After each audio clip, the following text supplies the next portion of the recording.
Hey, Tanner Larson here, and in this video we're going to do another quick case study on another one of my shirts that I taught live on the webinar. This is the Shove Gun Control Up Your Donkey, the Democrat type thing.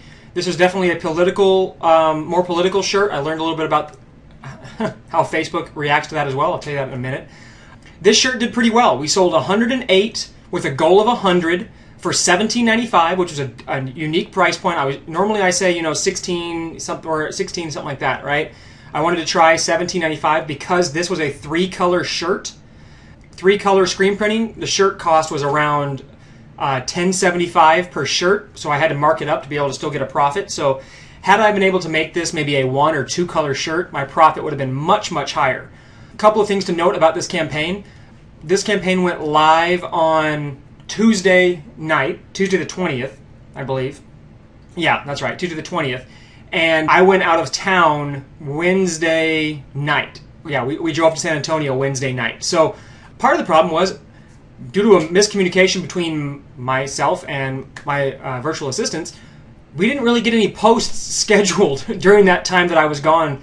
So we really only got like a day and a half of posting right away. Then there was a long gap, and then we really caught up to it at the end. So my mistake, we didn't really get a whole lot of consistent posting going through. So I think we could have sold a lot more of these shirts had we done that.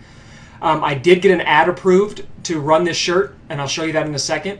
However, Facebook disapproved the ad after only a 1-day run. Apparently, the shirt is a little bit too political for Facebook's stance, and Facebook's pretty neutral when it comes to gun stuff. They don't want to be pro or anti. So they actually disapproved the ad after it was approved, and it ran for about a day. So looking at the ad here, this was the design. I had the design done on Fiverr. So I paid a guy on Fiverr $5 to create the Shove Gun Control Up Your Donkey design. This is the second rendition of it. The first one, it didn't look quite right, so I had him change it around a little bit, but still only charged me $5 for it. Everything we did right on the page. You can see at the top we got 668 page likes, just not counting all the Facebook likes on the Facebook page, but just on the Teespring page. So there was a lot of interaction for this. Looking down, we had options, okay? This time we did the black, a gray, a blue, a black long sleeve, and a female short sleeve, fitted short sleeve. All right, we only sold one of the female fitted short sleeves, okay, and we sold 2 long sleeves. We sold primarily black, and the rest of them were fairly equally split between the gray and the blue. So the gray and the blue are very popular with our market, kind of more conservative tones, which kind of makes sense for the gun crowd, right? Honestly, knowing this now, when next time I do a shirt very much like this, I probably will leave off the long sleeve and the female one. I'll do a female specific campaign again. Also, if I wanted to do the long sleeve or a hoodie or something like that, I think I'll wait to run those kind of campaigns until it's actually cold, because most places here in the U.S. it's still summery and pretty warm. So that could have been why the long sleeve didn't take off that much as well either. Okay, so again, 108 sold in a 7-day campaign, $17.95 price tag. All right, now one thing else we did about this campaign, I used live scarcity. I used a countdown timer like I teach in the course to increase the scarcity on this. All right, so what we did was we used Timerlays. So we actually promoted a Timerlay link which overlays the countdown timer onto the page. So here's the link we actually used.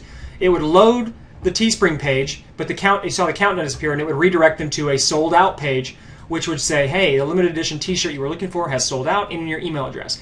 This ugly page converted. We built a pretty good sized list of, I think, 200 plus subscribers just from this one shirt.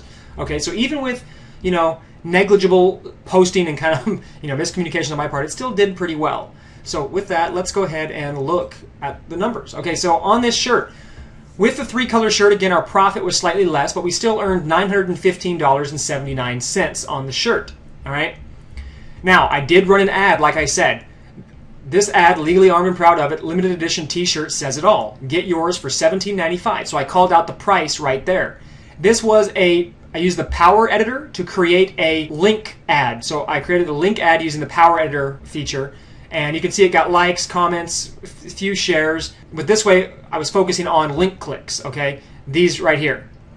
I didn't really want to focus on likes or anything else. I just wanted them to click through and go straight to my Teespring page, which had the scarcity countdown timer on it. Okay, So this ad ran for 1 day. As you can see, it did pretty well. We spent $104, got 1,200 link clicks, frequency again of 1, so people were seeing it one time and clicking on it.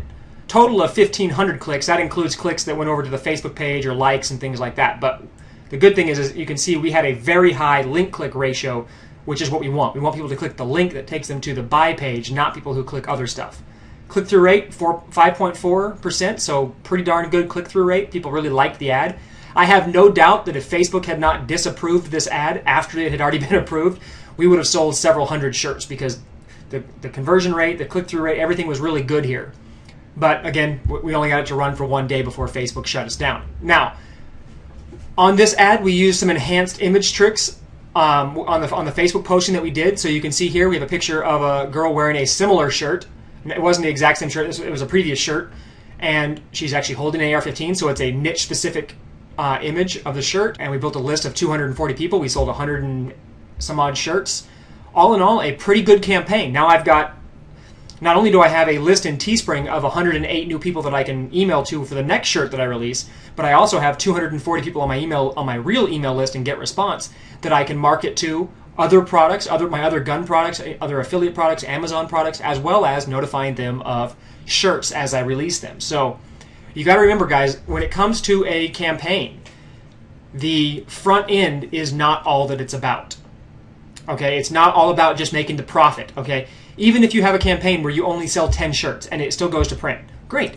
That's 10 more people that you can then email and build an email list on with your next shirt. So it progressively gets bigger and bigger and bigger each time. Each time you do this, your campaign should become more and more successful because you have an email list just within Teespring, not counting if you do the sold out page and actually build your own email list that way as well. So guys, again, this was a pretty successful campaign. Like I said, it was a Fiverr design. And, so we're actually $911 gross profit minus 5, so $906 actual profit. Not bad, right? So anyway, guys, hope this case study helped you out, and we'll talk to you in the next one.